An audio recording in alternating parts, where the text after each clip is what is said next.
बिस्मिल्लाहिर्रहमानिर्रहीम। अस्सलाम वालेकुम student, I am Wajid Ali combo, chemistry first year chapter 1 और टॉपिक है आज हमारा आयन।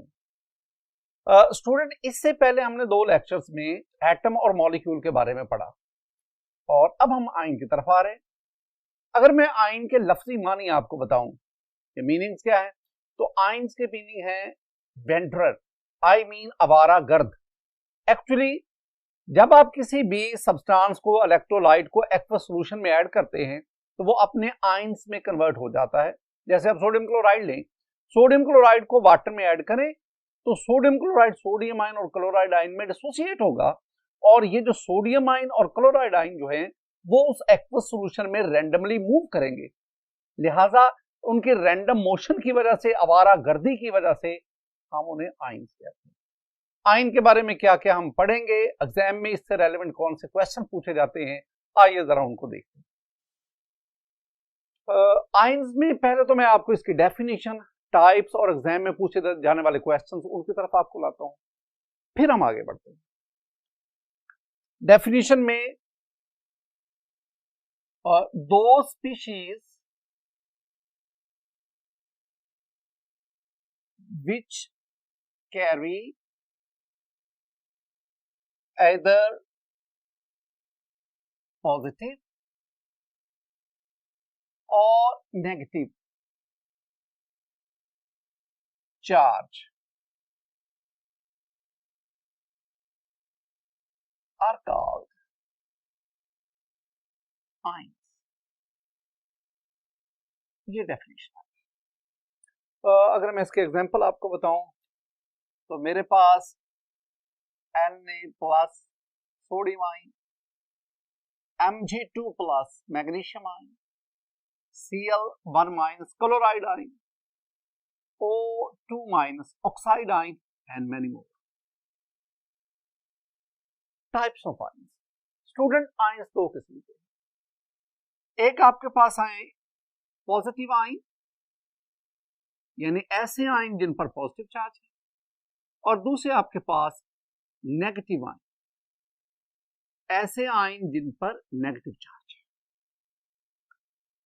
अब आप ना एग्जाम में पूछे, एग्जाम में आमतौर पर ना इससे शॉर्ट आंसर क्वेश्चन पूछे जाते हैं। मसला आपसे क्वेश्चन पूछा जाएगा differentiate between positive ion and negative ion, यानी आप ना डिफरेंस बताएं between positive ion and negative ion. एक और बहुत इंपॉर्टेंट क्वेश्चन जो पूछा जाता है कि पॉजिटिव आयन की फॉर्मेशन एक एंडोथर्मिक प्रोसेस है। Formation of positive ion is an endothermic process. Formation of positive ion is an endothermic process. आप इसको जस्टिफाई करें। एक और क्वेश्चन जो बड़ा टेक्निकल है, जो बड़ा क्रिटिकल है, ये ऐसा आयन जिस पर -2 चार्ज हो, जैसे O-2 मैंने लिखा, this is called di negative ion. तो the formation of die negative ion is an endothermic process, while the formation of uninegative ion is exothermic process. तो इस किस्म के क्वेश्चन जो है ना वो आमतौर पर बोर्ड में पूछे जाते हैं। मैं आपको पॉजिटिव आयन और नेगेटिव आयन दोनों की कैरेक्टरिस्टिक्स समझाता हूं। आपने इनमें से ना वो पॉइंट्स नोट कर लेने हैं जो आप डिफरेंस ऑफ पॉजिटिव और नेगेटिव आयन में लिखेंगे। 6-7 पॉइंट्स हैं, उनको आप नोट करते जाएंगे। मैं आपको इन दोनों की कैरेक्टरिस्टिक्स समझाता। स्टूडेंट, पॉजिटिव आयन और नेगेटिव आयन, इन दोनों के दरमियान डिफरेंसेस उसको जानने से पहले लफ्ज एटम समझाना जरूरी है। एटम के बारे में हम लास्ट लेक्चर्स में कुछ पढ़ के आए हैं। हमने एटम मॉलिक्यूल की वेरियस डेफिनेशन को डिस्कस किया, लेकिन यहां मैं आपको एटम के बारे में दो बातें खास तौर पर समझाना चाहता हूं जो इस टॉपिक में हमें हेल्प आउट करेंगे। एटम के बारे में पहली बात कि in an atom the number of proton is equal to number of electron. किसी भी एटम में जितने प्रोटॉन होते हैं उतने electron. Sodium atom 11 proton 11 electron, magnesium atom 12 proton 12 electron, chlorine atom 17 proton 17 electron. तो एटम में प्रोटॉन और इलेक्ट्रॉन की तादाद बराबर है, जितना एटम पर पॉजिटिव चार्ज उतना ही एटम पर नेगेटिव चार्ज। तो overall atom is a neutral particle. Neutral particle, ये दो बातें आपने। अब अगर किसी एटम में loss of electron, loss of one और मोर इलेक्ट्रॉन्स होता है, लॉस ऑफ वन और मोर इलेक्ट्रॉन, तो अब क्या होगा, अब इलेक्ट्रॉन और प्रोटॉन की तादाद बराबर नहीं रहेगी, यूं वो एटम पॉजिटिव आयन में कन्वर्ट। अब इस पॉजिटिव आयन में जब आप लिखेंगे पॉजिटिव और नेगेटिव आयन का डिफरेंस जब लिखेंगे तो ये पहला पॉइंट लिखेंगे कि positive ion is formed by the loss of one और more electron from an atom. और दूसरी बात, पॉजिटिव आयन में number of proton is greater than number of electron. ये दूसरा पॉइंट आप लिखेंगे। अब नेगेटिव आयन की तरफ आए।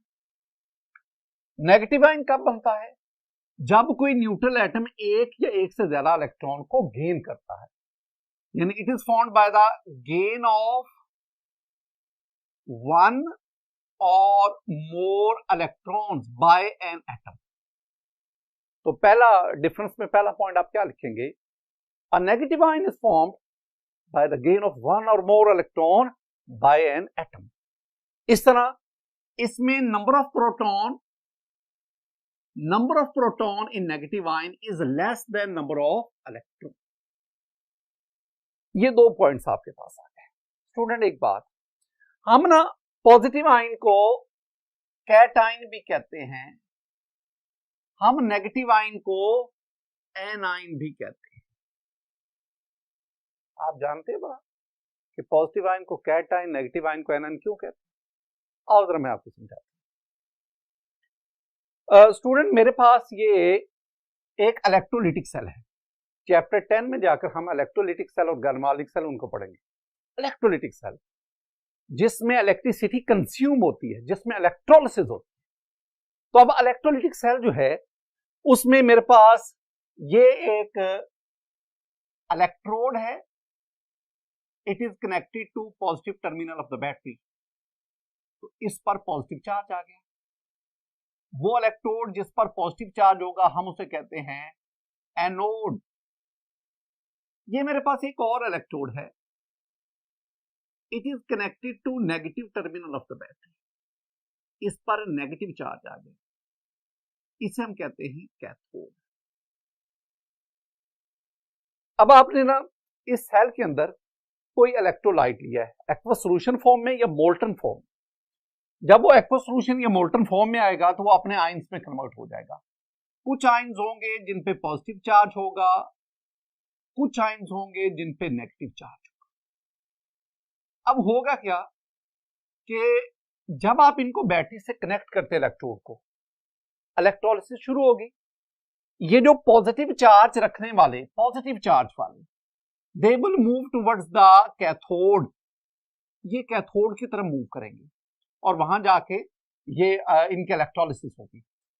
अब जब ये कैथोड की तरफ जाएंगे, यानी कैथोड इनको अट्रैक्ट करेगा। कैथोड का पहला जो है ना कैट लिखा हुआ है और इसी से हम लफ्ज लेते हैं कैटाइन। कैथोड ऐसा इलेक्ट्रोड जो कैटाइन को अट्रैक्ट करता है। तो वो इलेक्ट्रोड जो कैटाइन को अट्रैक्ट करता है उसे हम कैथोड कहते हैं, या ऐसे आयन जो इसको कैथोड अट्रैक्ट करता है, those ions are called cation. तो ये जो कैटाइन का कैट है ये कैथोड से आया, और कैथोड पे नेगेटिव चार्ज है। नेगेटिव चार्ज वाला इलेक्ट्रोड हमेशा पॉजिटिव चार्ज वाले आयन को अट्रैक्ट। इसके बरक्स अगर आप एनोड को देखें तो इसमें पॉजिटिव चार्ज और डेफिनेटली नेगेटिव चार्ज वाले आयन को अट्रैक्ट करें। तो ऐसा इलेक्ट्रोड जो नेगेटिव इसको अट्रैक्ट कर रहा है, अब इसके शुरू में है एन, तो इसी से हमने क्या ले लिया, एन आयन।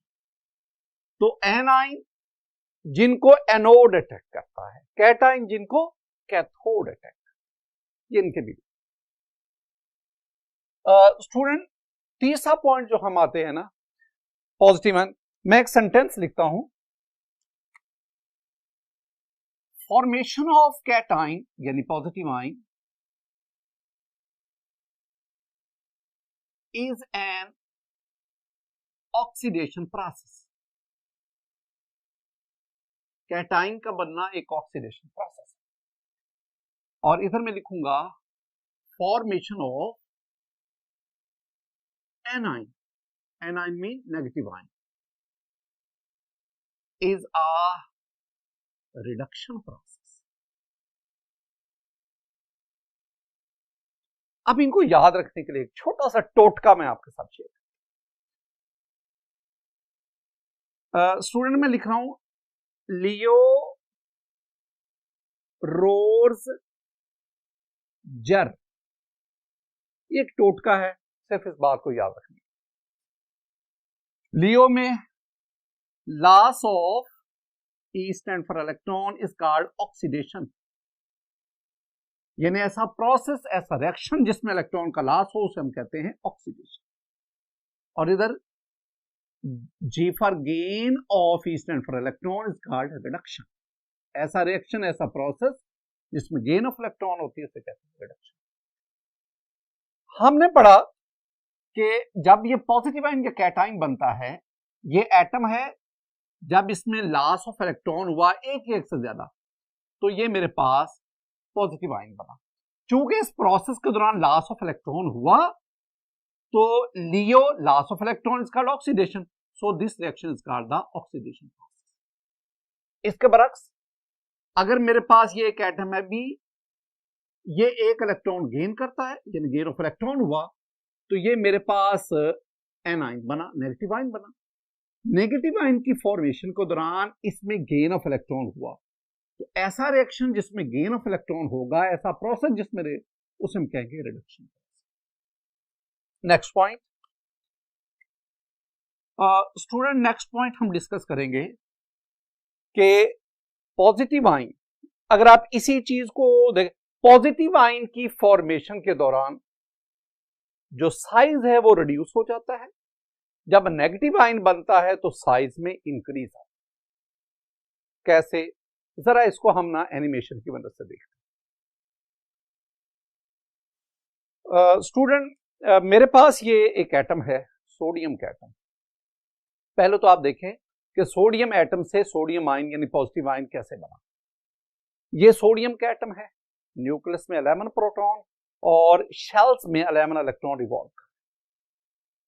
अगर आप इस सोडियम एटम जिसका वैलेंस शेल में एक इलेक्ट्रॉन है, उस इलेक्ट्रॉन का लॉस करवाते हैं, आपके पास ये सोडियम आयन।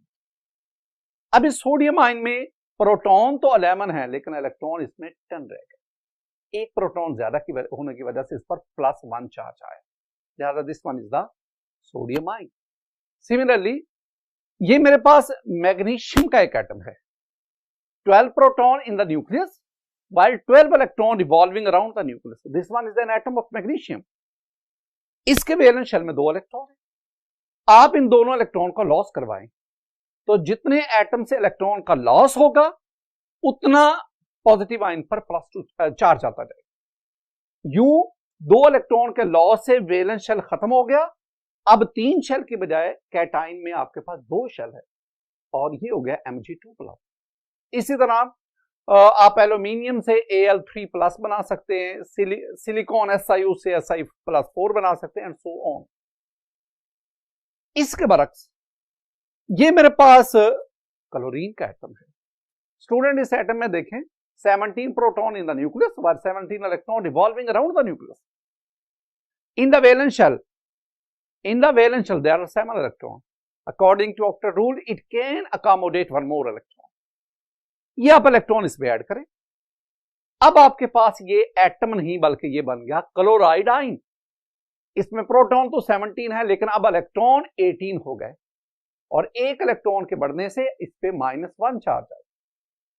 तो ये हम इसी तरह आप ऑक्सीजन जिसके वैलेंस शेल में 6 इलेक्ट्रॉन है, आप उसमें 2 इलेक्ट्रॉन ऐड करते हैं। पहला इलेक्ट्रॉन ऐड करते तो O-1, एक और इलेक्ट्रॉन ऐड करते तो O-2, die negative oxide ion आपके पास। स्टूडेंट, इस तरह हमने देखा कि कैसे एटम से पॉजिटिव आयन यानी कैटाइन और फिर उन्हीं एटम से गेन ऑफ इलेक्ट्रॉन से नेगेटिव आयन यानी एनाइन। अगली बात जो मैं आपको समझाने जा रहा हूं वो है साइजेस का। एक सेंटेंस में रखें कि the size of cation is smaller than its parent atom, यानी कैटाइन का साइज अपने पेरेंट एटम से छोटा है। मसलन मेरे पास ये सोडियम का एटम है। अब इस सोडियम एटम, इसका जो रेडियस है, इसका जो साइज है वो आपके पास आ रहा है 186 पिकोमीटर। जब इससे सोडियम आयन बना, एक शेल का लॉस हुआ। सोडियम एटम में 3 शेल थे, अब यहां 2 शेल है, तो नंबर ऑफ शेल कम हो गए।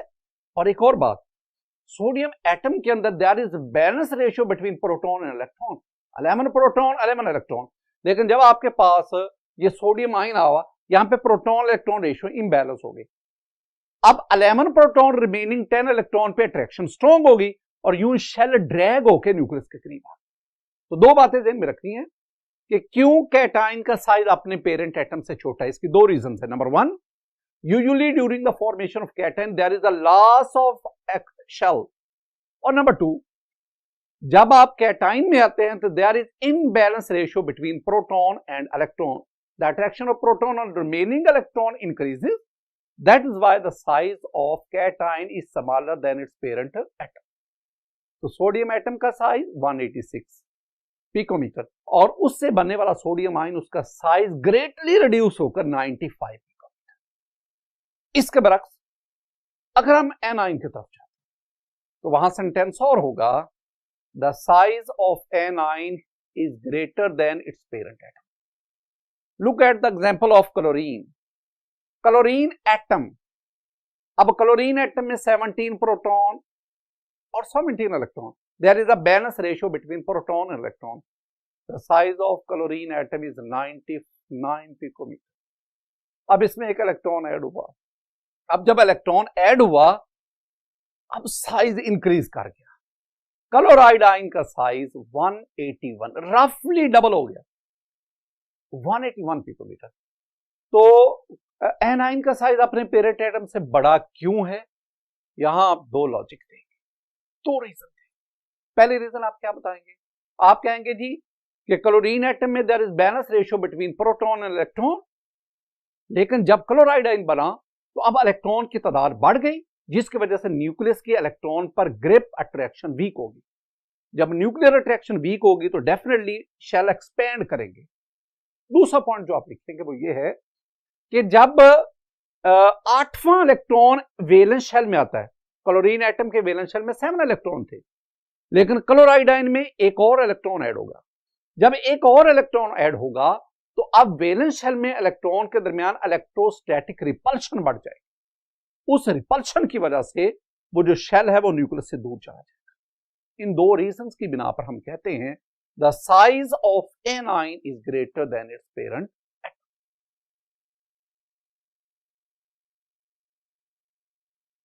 पहली बात मैंने आपको बताई, size of cation is smaller than its parent atom। मसलन सोडियम एटॉमिक फॉर्म में इसका साइज हमारे पास आ गया 186 पिकोमीटर, और जब इसमें लॉस ऑफ इलेक्ट्रॉन से सोडियम आयन बना, अब इसका साइज है 95। इसके बरक्स अगर आप इधर आएंगे तो हम कहेंगे size of anion is greater then its parent atom.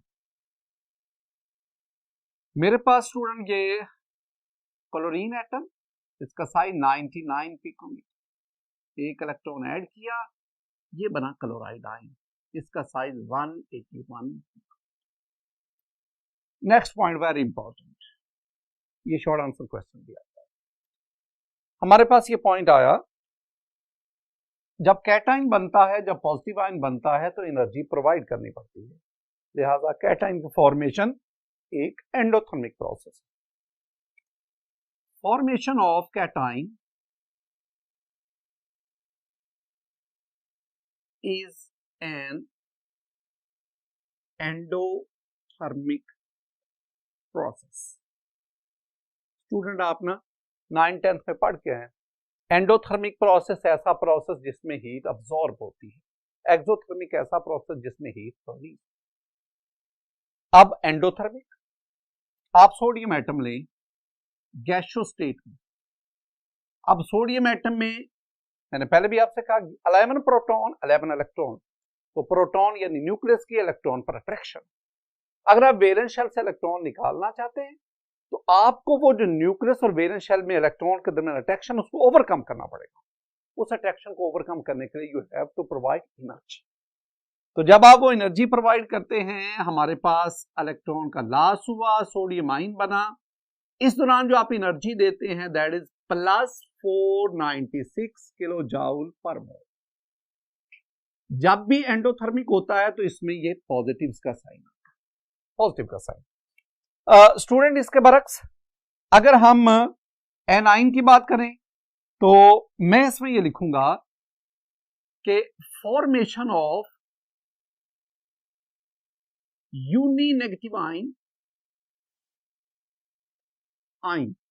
is an exothermic process, while formation of dinegative ion is an endothermic process। ये बड़ा इंपॉर्टेंट बात है कि यूनी नेगेटिव आयन का बनना एक एक्सो है और डाई नेगेटिव आयन उसका बनना एक एंडोथर्मिक है। ये लॉजिकल पॉइंट है, जरा इसको डिटेल से समझिए। स्टूडेंट केमिस्ट्री फर्स्ट ईयर में ना मैं आपको पढ़ाते हुए वो कंसेप्चुअल बातें बताऊंगा ताकि आप कंसेप्ट, ये जो ड्राई है, ये जो टफ सब्जेक्ट समझा जाता है, ये आपके लिए आसान हो जाए। आज की जो बुनियादी बात आपने समझनी है ना वो है,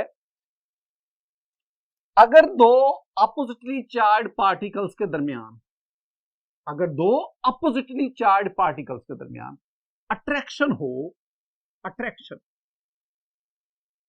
तो इस दौरान एनर्जी रिलीज होती, एनर्जी रिलीज्ड। इसके बरक्स अगर दो सिमिलर चार्ज वाले पार्टिकल्स के दरमियान, दो कैटाइन है, दो आयनाइन है, दो प्रोटॉन है, सिमिलर चार्ज, इनके दरमियान रिपल्शन हो, रिपल्शन, तो अगर रिपल्शन होगी तो इस दौरान एनर्जी जो है वो अब्सॉर्ब होगी, एनर्जी अब्सॉर्ब। ये बुनियादी बात आपने। अब जरा देखें, मेरे पास ये ऑक्सीजन का एटम है, ये ऑक्सीजन एटम है। स्टूडेंट प्रोटॉन 8 और बाहर इलेक्ट्रॉन भी 8। ये के शेल है, ये एल शेल है। एल शेल में 6 इलेक्ट्रॉन है। According to octet rule it can accommodate 8 electron. अब आप क्या करते हैं, आप इसमें एक और इलेक्ट्रॉन ऐड करते हैं। जब ये इलेक्ट्रॉन यहां ऐड होगा, ऐड होने के लिए आएगा, इस इलेक्ट्रॉन पर दो फोर्सेस एक्ट करेंगे। न्यूक्लियस इसको अपनी तरफ अट्रैक्ट करेगा, तो न्यूक्लियस और इस इलेक्ट्रॉन में फोर्स ऑफ अट्रैक्शन होगी। मैंने आपको कहा कि अगर अट्रैक्शन होगी तो एनर्जी रिलीज होगी, लेकिन इस पर वैलेंस शेल के इलेक्ट्रॉन इसको रिपेल भी कर रहे हैं और उस रिपल्शन की वजह से एनर्जी अब्सॉर्ब। अब ओवरऑल क्या एनर्जी रिलीज हो रही है, अब्सॉर्ब? ये डिपेंड करता है कि अट्रैक्शन और रिपल्शन दोनों में से मैग्नीट्यूड किसका ज्यादा है। तो इस केस में जब न्यूट्रल एटम में पहला इलेक्ट्रॉन ऐड होने के लिए आता है, the magnitude of attraction is greater then magnitude of repulsion. तो इसका मतलब है ज्यादा एनर्जी रिलीज होगी, कम एनर्जी अब्सॉर्ब होगी। सपोज 200 किलो जॉल पर मोल एनर्जी रिलीज हो रही है, 60 किलो जॉल पर मोल एनर्जी अब्सॉर्ब हो रही है ड्यू टू रिपल्शन। तो ओवरऑल अगर आप इसका नेट लेंगे तो रफली 140 किलो जॉल पर मोल एनर्जी इस केस में रिलीज हो रही है। और इस तरह हमारे पास ये O-1 चार्ज यानी यूनी नेगेटिव आयन बना, जिसमें प्रोटॉन 8 हैं लेकिन इलेक्ट्रॉन स्टूडेंट आपके पास अब 9 हो गए, 2 K में और 7 जो है वो L में। अब इस पे ओवरऑल -1 चार्ज आ गया, ये यूनी नेगेटिव आयन बना। अब आपने क्या करना है, इसमें एक इलेक्ट्रॉन और ऐड करवाना है, क्योंकि अब इसमें वैलेंस शेल में 7 है, एक इलेक्ट्रॉन और। अब ये जो इलेक्ट्रॉन जब ऐड होने के लिए आएगा, अगेन इस पर दो फोर्सेज ऐड करेंगे, the attractive force of nucleus while the repulsive force of this anion, this negative charge, ये जो वैलेंस इलेक्ट्रॉन। अब यहां पे क्या होगा, अब यहां पे ये है the magnitude of repulsive forces greater than the magnitude of attractive forces. I mean absorb होने वाली एनर्जी की मिकदार ज्यादा है, रिलीज होने वाली की एनर्जी की मिकदार कम। तो इसका मतलब है कि if you want to add this electron in the valence shell, you have to provide energy. अब एनर्जी देंगे, फिर ये इलेक्ट्रॉन वैलेंस शेल में ऐड होगा, और जब ये वैलेंस शेल में ऐड होगा तो अब ये आपके पास O-2 बन जाएगा। आई मीन आपके पास ये डाई नेगेटिव आयन। तो the formation of uninegative ion is an exothermic process and the formation of die negative ion endothermic process.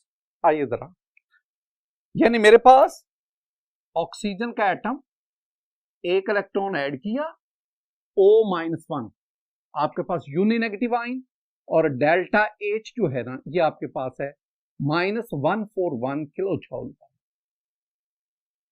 और अगर आपके पास इसमें एक और इलेक्ट्रॉन ऐड करेंगे तो आपके पास बनेगा डाई नेगेटिव आयन O2-, लेकिन इस दौरान you have to provide the energy and that is +780 kilo joule. Student, 2 points और आप जेन में बिठा लें। पीरियोडिक टेबल में जो मेटल्स हैं, metals, most of the elements in the periodic table are metals. Around 83 elements are metals. Those are metals. Metals have low ionization energy. They lose electron and they form the cation. क्योंकि metals की तादाद बहुत ज्यादा है, ज्यादा positive ion, cation, इनकी तादाद भी ज्यादा है। इसके बरक्स पीरियोडिक टेबल में जो नॉन मेटल्स हैं, इनकी तादाद कोई 17 to 21 है। They have high electron affinity, they have tendency to gain electron and they form the yes, they form the anion, negative. Student, एक और पॉइंट पे आते हैं, और वो हमारे पास है कि कैटाइन पे, पॉजिटिव आयन पे चार्ज कौन सा होगा, +1 +2। ये डिपेंड करता है कि वो उसने कितने इलेक्ट्रॉन का, एटम ने कितने इलेक्ट्रॉन का लॉस किया, और वो हमारे पास बनता है। The charge on positive ion या a positive ion have charge +1 +2 +3 and so on depends upon the number of electron lost by the atom. Similarly, negative ion पे चार्ज क्या होगा, a negative ion have charge, a negative ion has charge -1, -2, -3 and so on. It depends upon number of electron gained by the atom. इसके बाद आप ना positive ion और negative ion, इसके examples, we have a lot of examples. एक और चीज student, वो है हमारे पास poly atomic ions. Poly atomic ion, एक होते हैं सिंपल आयन, एक पॉली एटॉमिक आयन। अगर आप इसके मीनिंग्स देखेंगे, ऐसे आयन जो एक से ज्यादा एटम पर मुश्तमिल, which consist of group of atoms. तो ions which consist of group of atoms are called polyatomic ion. मसलन मेरे पास ये आयंस आ गया, NH4 plus ammonium ion, ROR। ये ROR ईथर होता है, अगर हम ऑक्सीजन पे प्लस लगा दे, this is called oxonium ion. इस तरह जब आप सेकंड ईयर ऑर्गेनिक केमिस्ट्री पढ़ेंगे तो आप इनसे भी आपका पाला पड़ेगा। These are called the carbocation, this one is the tertiary carbocation. ये वाले जो मैंने आयन लिखे हैं, ये एक से ज्यादा एटम पर मुश्तमिल है, they consist of group of atoms. Similarly आपके पास है OH negative, CO3-2 carbonate, SO4 2- sulphate, HCO3-1 bicarbonate and many more. Student ये दोनों जो कैटेगरीज हैं, these are called poly atomic ions. ऊपर वाले जो मैंने लिखे हैं, दे आर कॉल्ड पॉजिटिव या cationic poly atomic ion, and they are called the anionic polyatomic. तो ये हमारे पास स्टूडेंट आज के इस लेक्चर में हमने ion and types of ion, I mean positive ion, negative ion, और लास्ट में हमने पॉली एटॉमिक। मेरी दुआ है कि अल्लाह ताला आपको दुनिया में और आखिरत में कामयाबी नसीब फरमाए। अस्सलामु अलैकुम।